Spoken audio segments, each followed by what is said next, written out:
The following program is a public access production. Comcast is required to provide time on this channel and make it available pursuant to franchise agreements with the communities we serve. Comcast is not affiliated with the following program or the producers of public access programming and is not responsible for the content. The following program does not reflect the opinions of Comcast or its affiliates.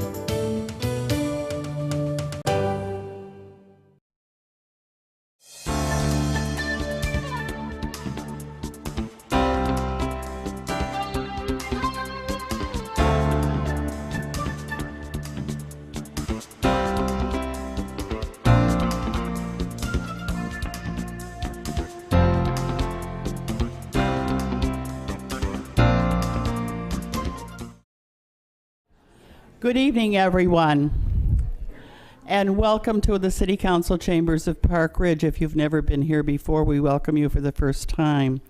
My name is Betty Henneman. I'm the city clerk here, and I'm also a member of the League of Women Voters. It's our privilege as the League to host these panel discussions and forums at the times of elections, and you probably may have been at one before. The format changes a little bit from time to time depending on the number of candidates and on the situation of presentation that we've resolved. But we are very, very happy to have you here, and we hope that you'll participate fully and enjoy what you learn from listening to the candidates speak. We also will have questions, etc., and our moderator will tell you about that. So please be comfortable and open your ears and open your eyes. And now I introduce you to the person who really calls the rules, Hollis Burgess, our moderator.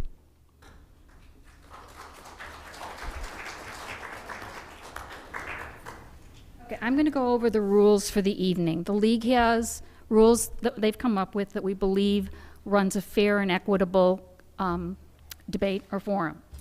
The rules for the candidate that have been set by the League of Park Ridge are they get a 5-minute opening statement each. Then they have we'll be taking questions alternating who's first. They'll have 1.5 minutes to respond to the questions. And then they'll each have a closing statement of 2 minutes. I should say the timing is final. When the person in the front holds up the stop sign, it's the middle of the sentence, doesn't matter, you stop.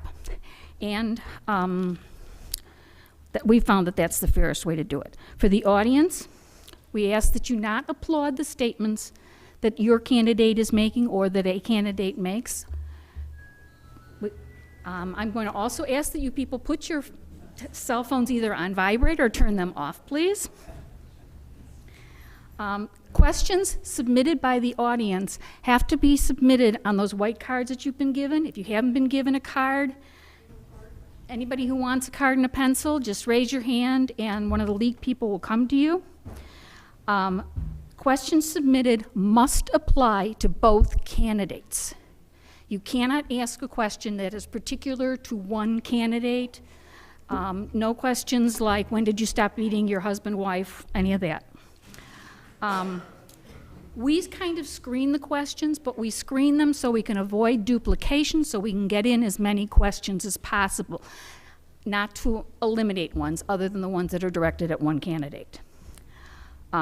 Please keep your questions brief. I've had questions that have come on written all the way through the card, both sides, and that takes up time. Just so you know, you have your Senate race candidates, Mr. Katowski and Mr. O'Donnell. Mr. Katowski had a conflict tonight. Mr. O'Donnell is here and has graciously agreed to sit through this forum and will be given a few minutes at the end to make a statement, and then we'll meet if anyone wants to meet with him outside. He'll be happy to take questions from you then, but he cannot participate in the debate. The League of Women Voters does not allow what we call empty chair debates. Having said that, I think we can start, and there was a somewhat coin toss type of things earlier. And we have Mr. Moylan is going to be able to speak first. Good evening, everyone. I would like to thank Ms. Sweeney and her family for attending. I would like to also thank everyone that is here. I would also like to introduce at this time my mother, Shirley. Would you please stand up? My mother, Shirley, I'm the oldest of 13 children, and when my dad passed early, it was me and my mom and my brother Mickey raising all us. But that's where I learned to be frugal. As mayor, I have kept our taxes low, shrunk the size of government, and created jobs in the private sector. When I took over, my budget was approximately $119 million. We got down to $9 million. We are mired in debt. We owed approximately $90 million. Now we're down to $60 million, saving thousands of dollars in interest payments. We shrunk the size of government, eliminated approximately 68 positions that weren't necessary. We created jobs in the private sector. Heartmarks was a facility, yes. Heartmarks was a facility that made American-made suits right here in the city of Des Plaines. It also makes the president's suits.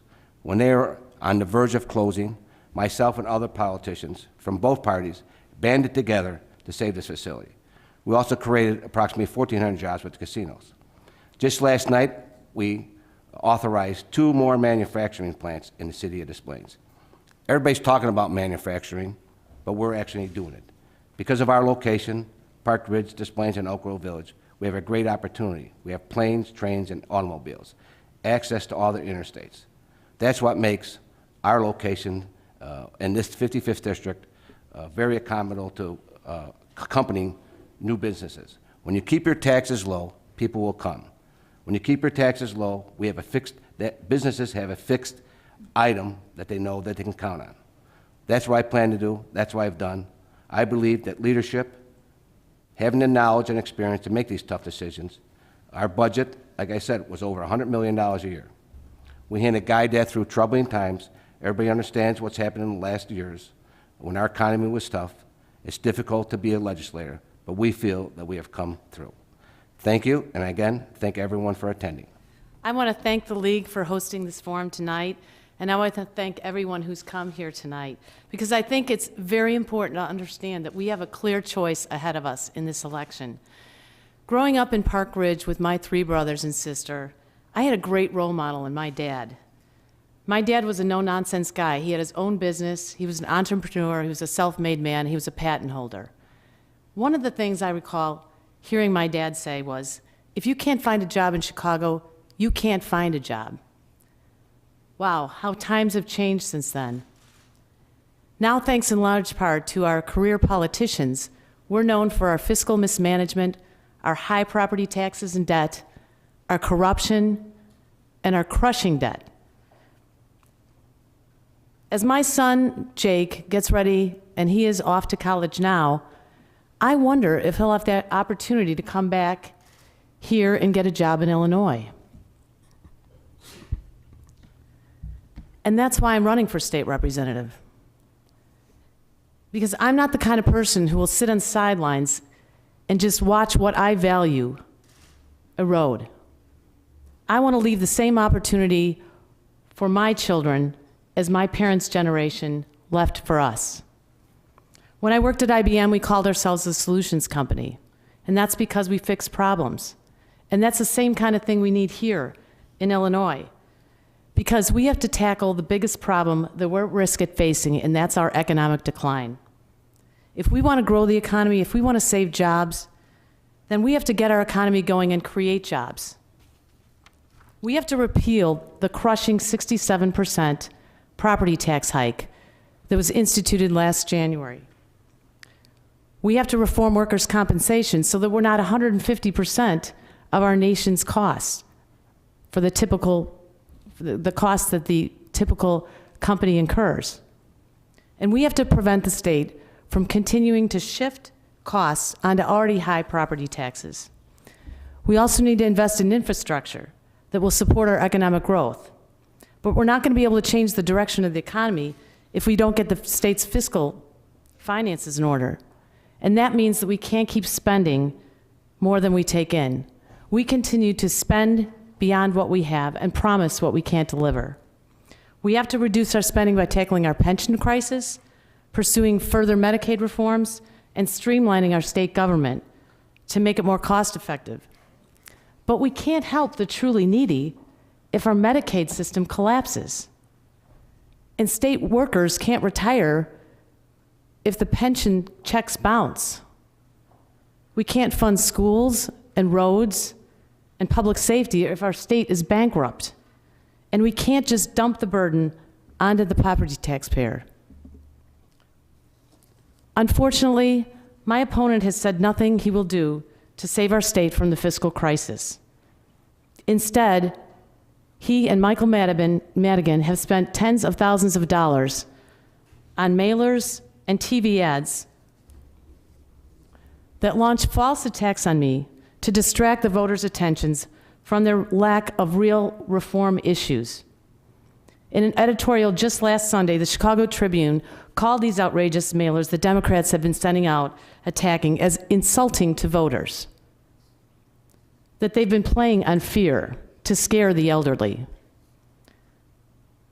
Well, they said that these attack mailers just made them laugh, but I don't find it humorous. I think it's sad that my opponent and his political bosses can't find any solutions for this fiscal crisis, and they've resorted to these attacks that they've called audacious in their distortions. We deserve better, and I've consistently stuck to the issues of how we need to tax, borrow, and spend less, and to change the direction of the government in order to put Illinois back to work.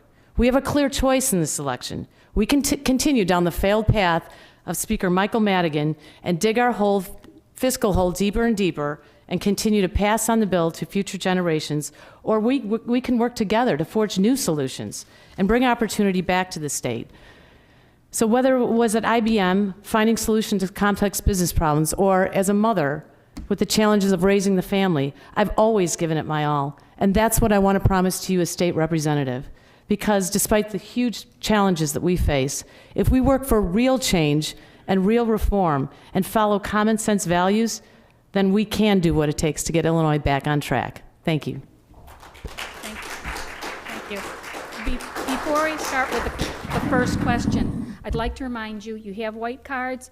And at any time during this proceeding you decide you have a question, write your question out, hold up your hand, and somebody from the league will collect them and bring them up to me eventually. Okay, let's start with a real easy first question. And Mr. Moylan will go first on this.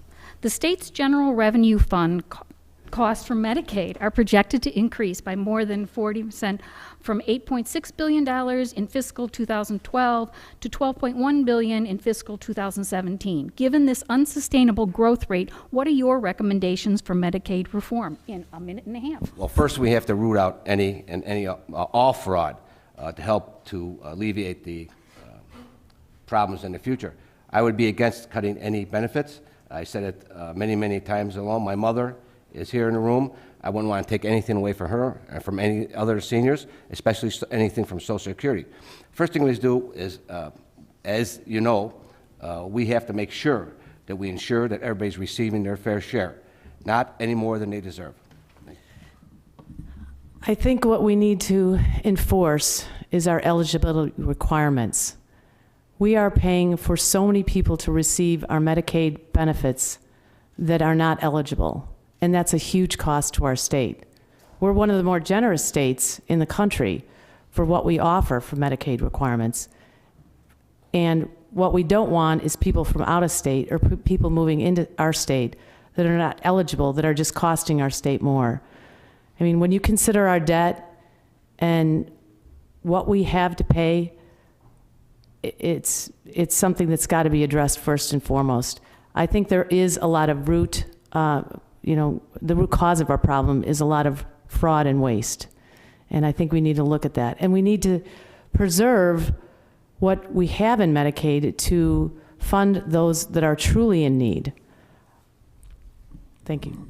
Okay, Ms. Sweeney, you'll be first on this question. Another long one. The state has an unfunded pension liability of over $83 billion. Explain your position on pension reform, including where you stand on increased employee contributions, increased retirement age, reduced health care for retirees, reduced retirement benefits, increased taxes, or taxing pension benefits. A lot of choices there. Would you like to see the question? Thank you. No, I'm fine. First of all, this is one of the issues that very much concerns me. we have a pension crisis, and I think we all know it. We all know that what's been promised is unsustainable, and this is very concerning to many people. I have a daughter that's a teacher that is contributing to pensions, to her pension system. I've gone through transitions at IBM, and many people I've talked to on the streets have also experienced a lot of transition in their what's gone on with their employers, moving their pensions and moving towards a 401k type system. Which brings me to my point. I think what we need to do is have comprehensive reform, and we need to look at all 5 pension systems. And I support a transition to a 401k type system so that people can have control of their own money and that they're not at risk of the state spending their money. And I also support a pension cap because I believe that it doesn't make sense, and we ought to have some kind of reasonable framework where what we can offer is, people shouldn't be making more in retirement than what they made in their last year's salary on an annual basis. I think if we do these things, we can ensure pensions in the future for people like my daughter, and I don't think that we can afford the cost shift that Michael Madigan and Marty Moylan want to support. That's not a solution. You're going to have to stop it, I think. First, I would opt out of the pension plan myself, which I would urge my opponent to do. I would also eliminate all double pensions. When a person receives a pension, the next job they should have should work for salary or loan. Certain union officials and administrators took advantage of the pension system. They padded their salaries at the end of their careers to build up their pensions.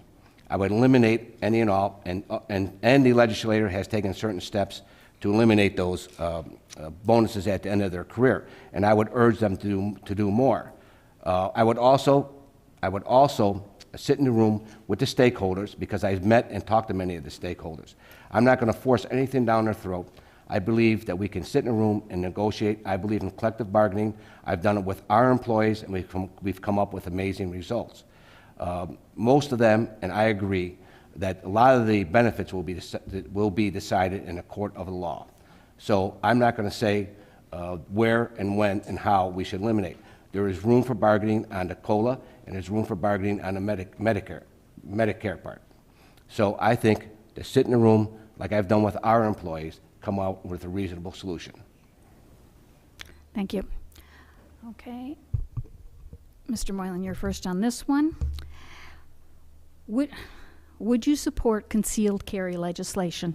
No, I wouldn't. I've spoken to many of my police officers, not only our police officers, but police chiefs in the area. We would not support concealed carry. Ms. Sweeney?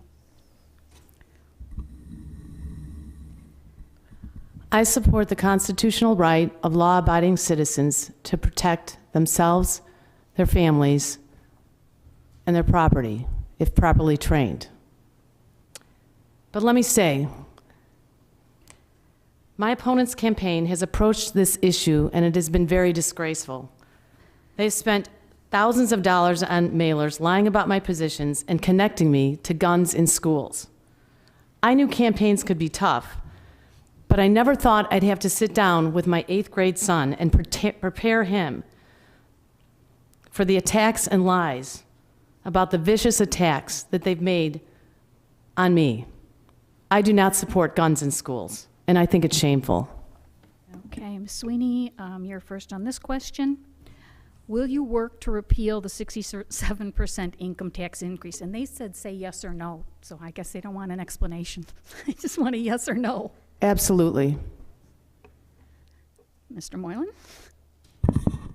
That will be one of my first acts.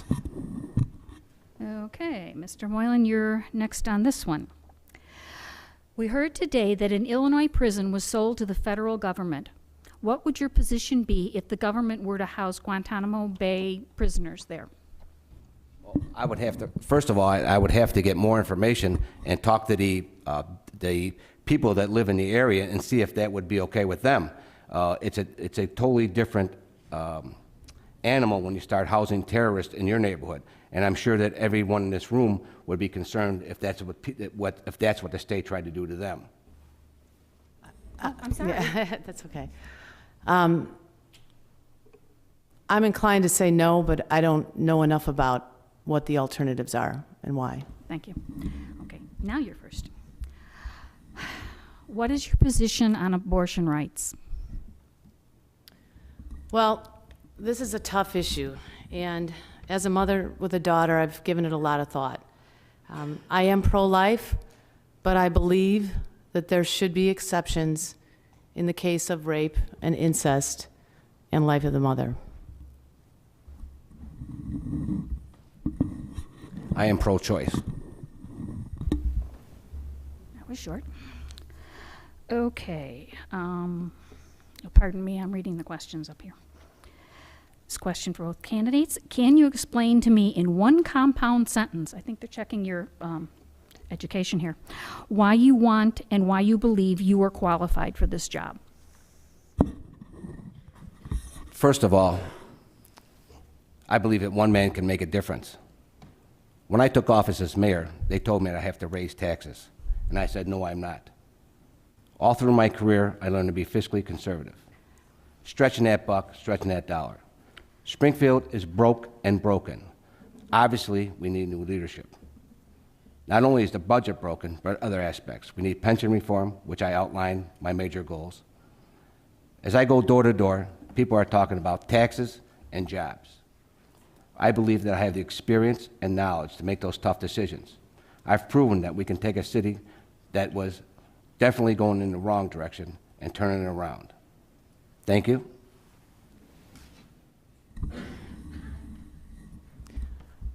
Our state is headed in the wrong direction, and we need somebody to stand up to the policies, the failed policies that we've had in the last 30 years under Michael Madigan.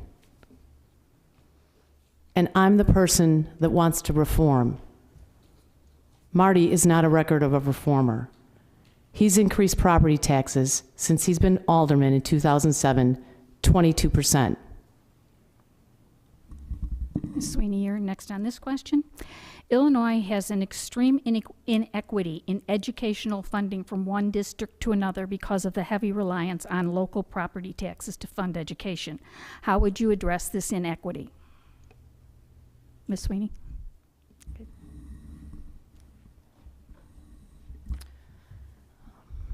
This is something that I would have to sit down and talk to a number of different education experts to understand what their concerns would be. Our funding for their salaries is based on individual school board decisions. So the inequities are determined at the local school district level. And I would want to understand what the concerns really are. I have met and spoken to many of our school administrators. This is more of a local issue. Each school district sets their own levy and what they charge. Teachers make different amounts for different districts. Some areas that are more affluent have more resources to give them more. I would hope that there would be a better way of evening out the amount of money that we provide for each children, especially the needy. Okay, Mr. Moylan, you're first on this question. Governor Quinn announced plans to set up a health insurance exchange with a state-federal partnership in 2014, transitioning to a state-operated exchange in 2015. Illinois does not have a competitive insurance marketplace according to an AMA study. A provision of the Affordable Care Act, an exchange proposes a more competitive insurance marketplace for individuals and small businesses. Do you support the formation of a health insurance exchange in Illinois? Please expand on the reason for your answer. I support competitive bidding. I think that all the insurance coverages, insurance policies should be bid out, just like we do in our city. As you know, competition creates better, not only policies, but better prices, and that's what I would do. And same thing would do, and it's one of the first things I'm elected, make sure we can save every dollar we can. I do support competitive bidding, and I have concerns about the healthcare exchanges. Okay, Ms. Sweeney, do you support the Tea Party stated policy of zero compromise? I'm not familiar with what you're referring to. Well, the question, as I Are you a member of the Tea Party? Do you support their stated policy of zero compromise? I really don't know. It's a question from the audience, so I'm not a member of the Tea Party, and I don't know what that reference is. My answer is no. Okay. Okay, Mr. Moylan, you're first on this one.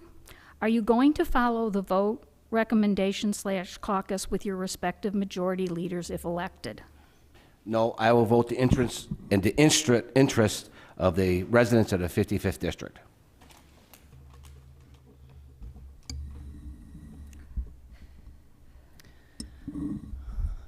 I'm an independent person.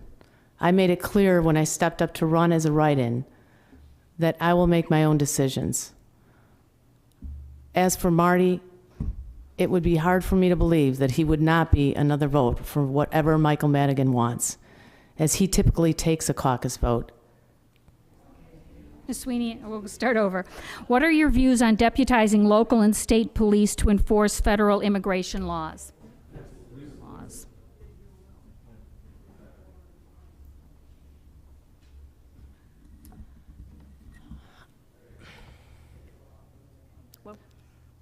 I believe that we ought to have immigration laws that are enforced. That's the purpose of a law.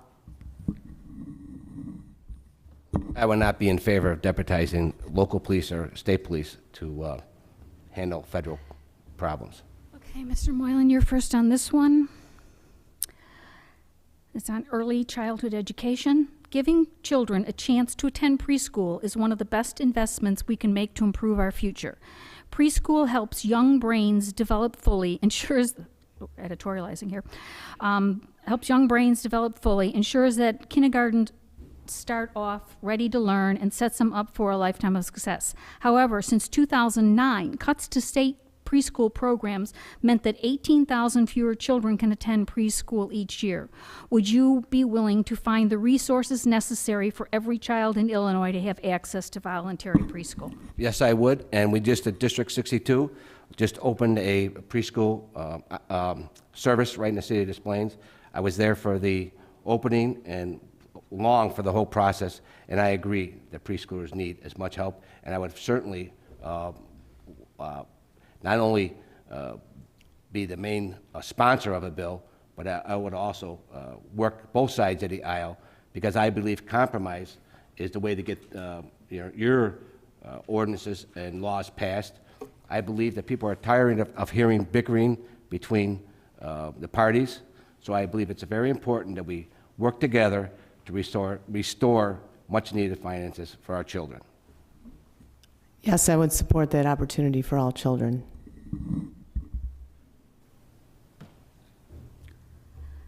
Okay. I'm going to ask this question, although it actually is on the ballot for the public. How would you vote on Article 49, which is the amendment to the Illinois Constitution requiring 3/5 majority to make changes in pension? Oh, sorry. No, actually, it's Ms. Sweeney is first. Okay. I would support it.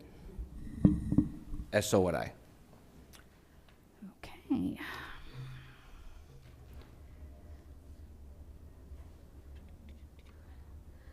This one is on workforce development. Two key state, and Mr. Moylan, you're first on this one. Two key state-level workforce development programs, Job Training and Economic Development Program, JTED, and Employer Training Investment Program, ETIP, were completely defunded by the General Assembly in this year's budget.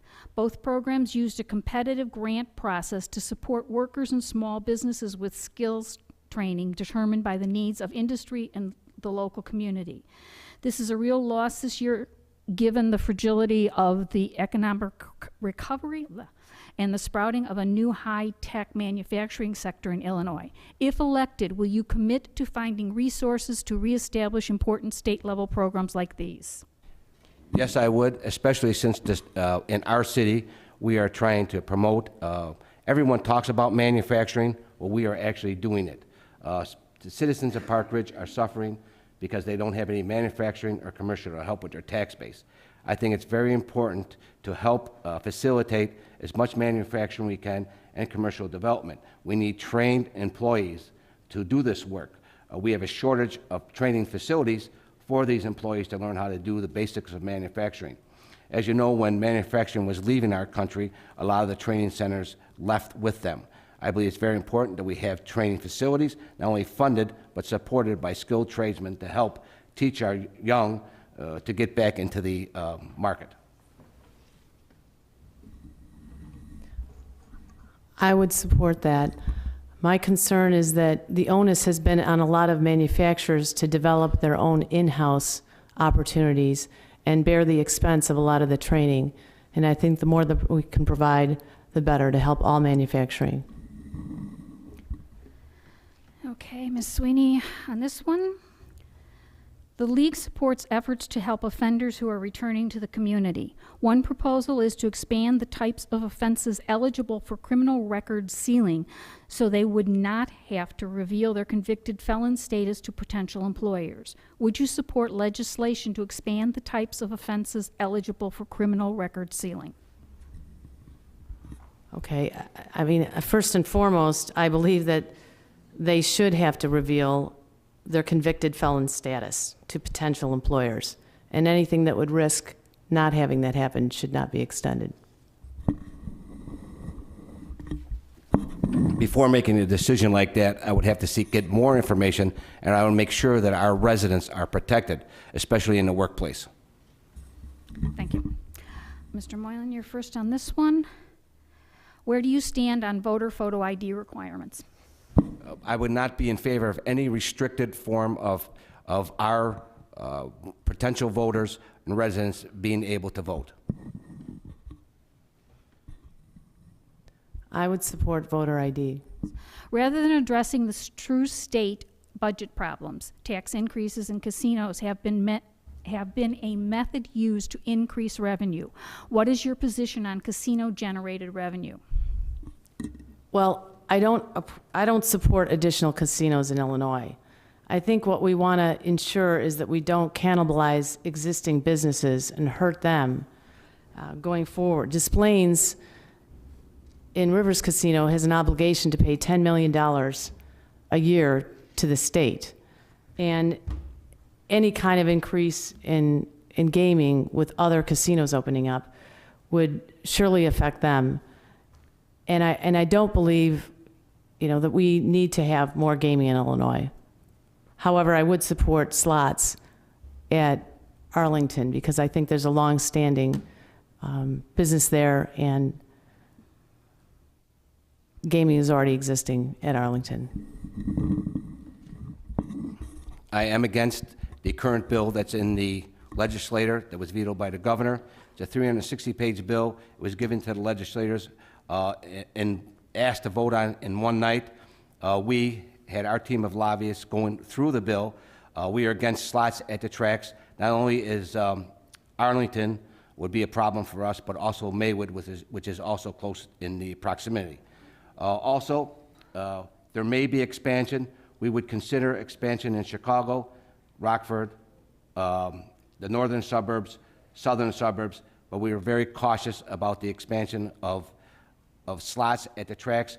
We already subsidize the racetracks with approximately $30 million a year. We would be willing to give them more money, but we would like that money to go into purses and horsemen instead of the owners' pockets.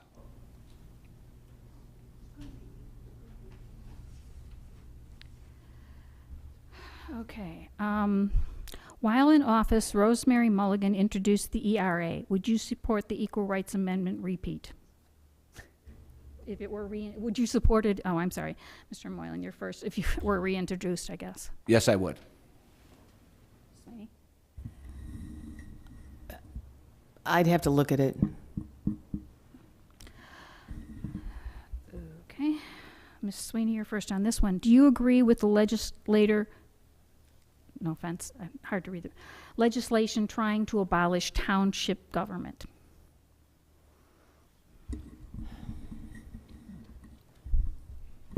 Illinois has nearly 7,000 taxing bodies.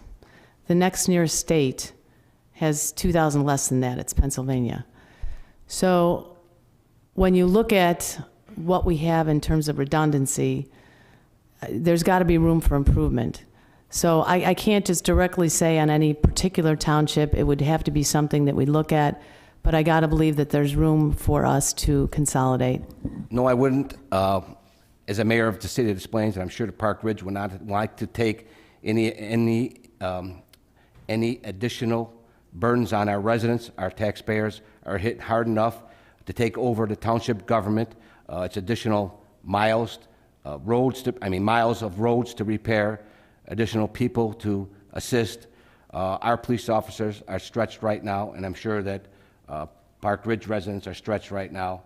So I would not be in favor of taking over any township governments. Thank you. Okay, Mr. Moylan, you're first on this one, and it's going to be on campaign finance. Do you support the creation of a voluntary public financing program for statewide executive branch candidates, legislative candidates, and/or Supreme and Appellate Court candidates? Yes, I do, as long as it's evenly handled. I do not support super PACs coming into our area, throwing hundreds of thousands of dollars into our races.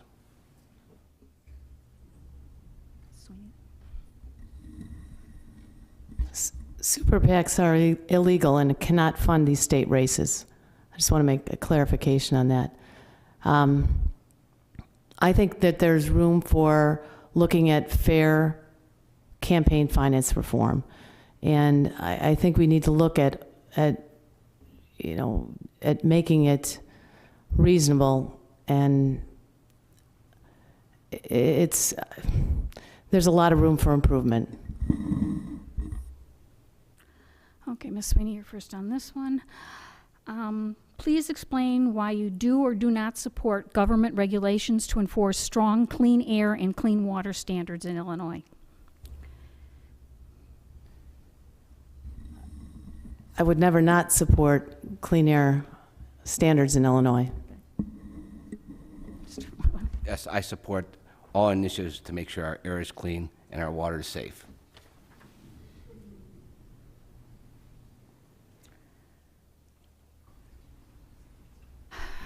Okay, Mr. Moylan, we'll start with you on this one. What are your thoughts about how the redistricting process works in Illinois? Do you favor the creation of an independent, nonpartisan redistricting commission? Well, every 10 years, the redistricting process is opposed by either party who feels they were slighted. I think it's working well. It depends on which year and which party you're in which 10 years that you were felt that your districts weren't properly aligned.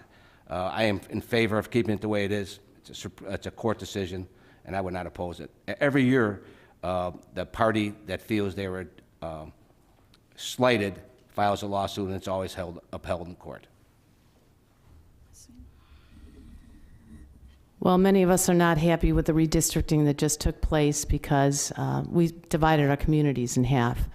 So I think it's unreasonable when you look at how it's gerrymandered and certain little sections are cut out. There's no logic to it other than to just try to regain votes for the party in charge.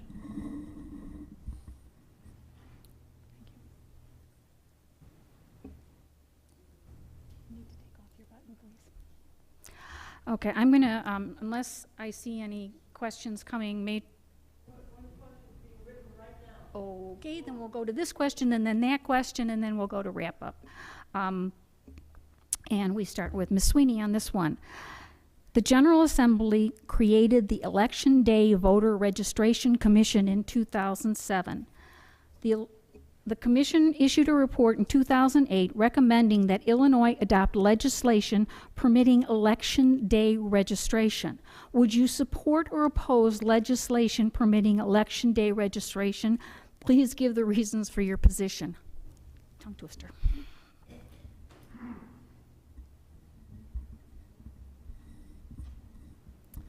I really haven't given a great deal of thought to that, so I'm not sure right now. Yes, I would support that. Our neighboring community, Wisconsin, has it, and it works fine.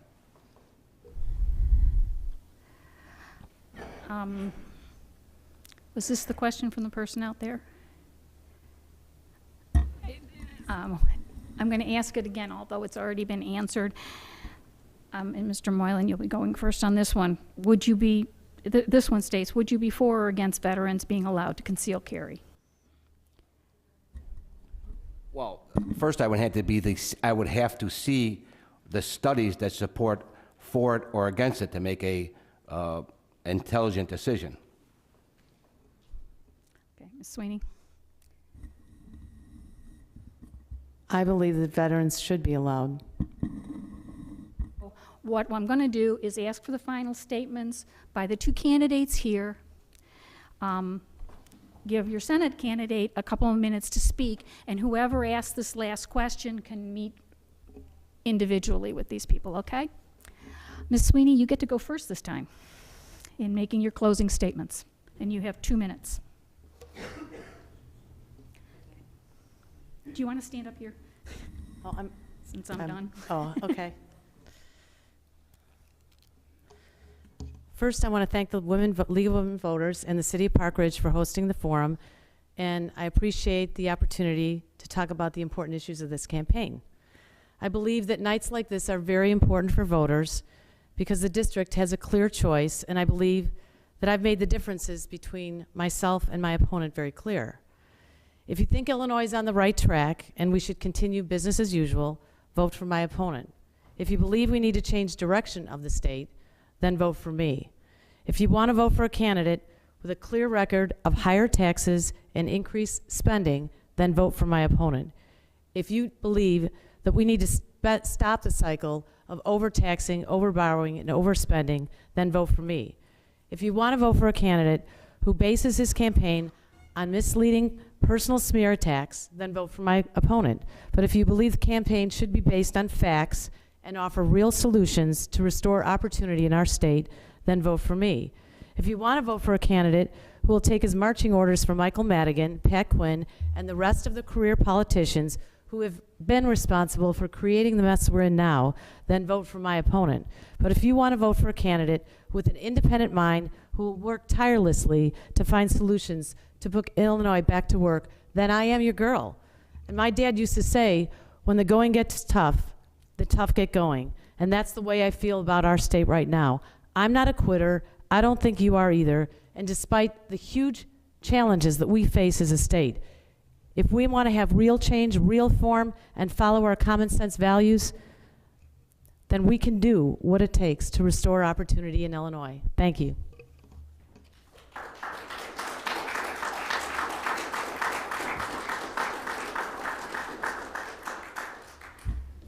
Abraham Lincoln had a saying, if my opponent doesn't stop lying about me, I'm going to start telling the truth about her. We feel that we have sent informational pieces about the true stance of my opponent. My opponent is lying when she says I've raised taxes 22%. It's an insult to all my aldermen and our department heads that work so hard to make our city a functioning city. When I took office, my budget was $119 million, now I got $99 million. My levy, which is what we charge our taxpayers, has been 0 for this year, 0 for the last year, and 1% when I took office, and that was only to pay for police, firemen, and pensions. My levy this year will be 0. While Park Ridge was paying approximately 4% levies, which my opponent never disputed, now she is trying to distort my record. I feel it's an insult, I said, as everyone works so hard. I've been campaigning, going door to door to over 12,500 homes. The two biggest issues are taxes and jobs, which I have a proven record of leadership in that area. We are creating jobs and we're keeping our taxes low. When you keep your taxes low, people want to come to your community, go to our wonderful schools, go play in our parks. We have a lot of good high schools in the area, Maine South, Maine West, and Oak Grove Village. I want to make sure that those are good, viable educational sources by keeping our taxes low. We want to send someone to Springfield that actually has a proven track record of making those tough decisions, balancing budgets. Springfield, as I mentioned, is broke and broken. We had to send a true conservative independent to Springfield that won't take his marching orders from any party. Ms. Sweeney says that she is an independent candidate. Tom Cross, leader of the Republican Party, financed her write-in candidacy. He sabotaged Ms. Mulligan's campaign so Ms. Sweeney could be here today. So when anybody talks about who is, thank you, you guys, and it was a wonderful time. Thank you again, and see you on the campaign trail.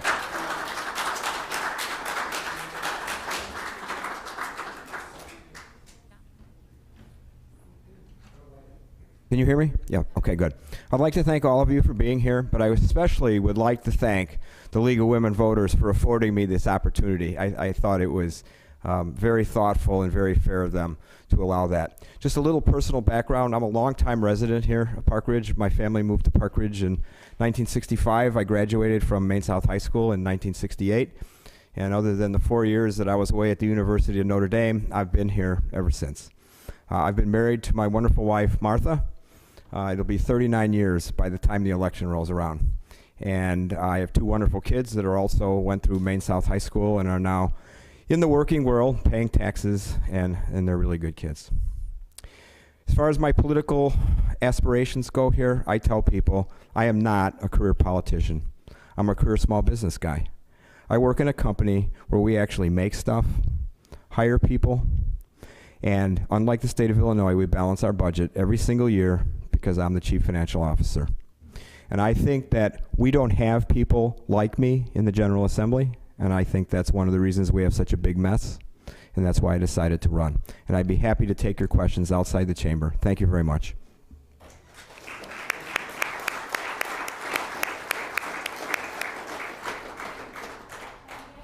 Women voters, I'd like to thank all of you for coming out tonight and for sitting in this rather warm room.